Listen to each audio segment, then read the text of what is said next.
பிரியமானவர்களே, சிந்தனையிலே போராட்டம்.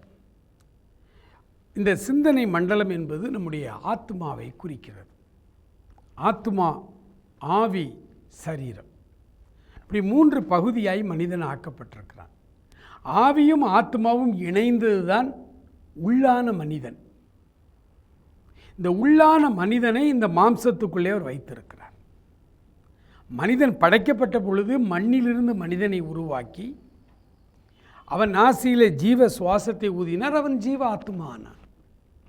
அன்றைக்கு ஆவியும் அதனுடைய சிந்தனையும் ஆத்மாவும் ரெண்டும் ஒன்றாய் இருந்து இந்த சரீரமாகிய வேலைக்காரன் இந்த சரீரத்தை ஆளுகை செய்தது.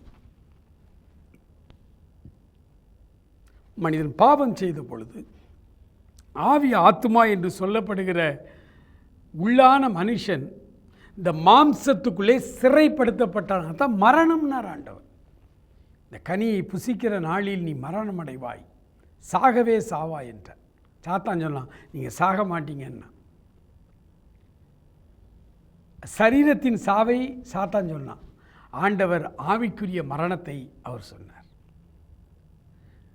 அன்றிலிருந்து இன்று வரை இந்த மாம்சம்தான் நமக்கு எஜமானாக இருக்கிறது. நம்முடைய ஆவி ஆத்மா ரெண்டும் வேலைக்காரர்களாய் மாறிப்போனது. 119 சங்கீதம் 25வது வசனத்தை தான் இன்றைக்கு தியானத்துக்கு நாம் எடுத்துக்கொள்கிறோம். 119 சங்கீதம் 25வது வசனம் சொல்லுகிறது, என் ஆத்துமா மண்ணோடு ஒட்டி கொண்டிருக்கிறது, உம்முடைய வசனத்தின்படி என்னை உயிர்ப்பியும் என்று தாவீது அரசர் ஜெபிக்கிறார்.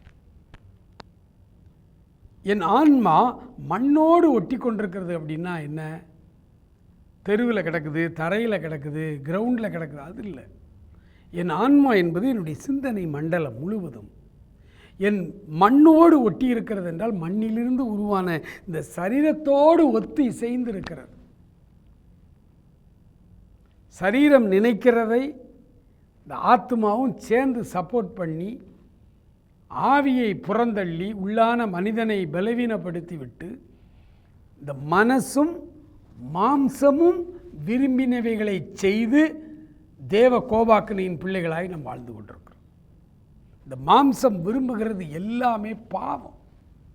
மாம்ச சிந்தை மரணம். இந்த மாம்சம் விரும்புகிறது அத்தனையுமே ஆண்டவருக்கு பிடிக்காது. இந்த மாம்சம் விரும்புகிறது, அதற்கு இந்த சிந்தனை மண்டலம் மாம்சத்தோடு ஒன்றா அட்டாச் ஆகி 2 பங்காயிருது. ஸ்பிரிச்சுவல் உள்ளான மனிதன், ஆவி மட்டும் இருக்குது நொந்து போய் ஒரு பலவீனப்பட்ட ஒரு நிலைமையிலே ஆவிக்குரிய மனிதன் இருக்கிறார். ஆகவே தான் நல்லது செய்ய வேண்டும் என்கிற விருப்பம் இருக்கிறது, ஆனால் என்னால் செய்ய முடியவில்லை, ஏன்னா நான் பலவீனமாக இருக்கிறேன். ஜெபிக்கணும், பைபிள் வாசிக்கணும், பரிசுத்தமாக இருக்கணும்னு நான் விரும்புகிறேன், தினமும் தீர்மானம் எடுக்கிறேன். என் தீர்மானத்தை செயல்படுத்த முடியலையே. என் மாம்சமும் என் மனசும் ஒன்றா சேர்ந்துருக்கு.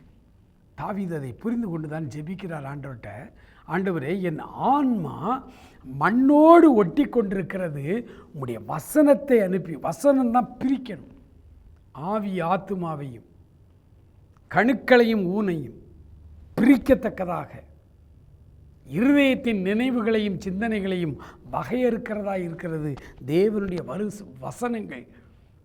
ரொம்ப ஷார்ப்பான ஒரு நைஃப், இருபுறமும் கருக்குள்ள ஒரு பட்டயத்தை, எந்த பட்டயத்தை விடவும் கருக்கானது இந்த வேத வசனம். அவ்வளோ ஷார்ப்.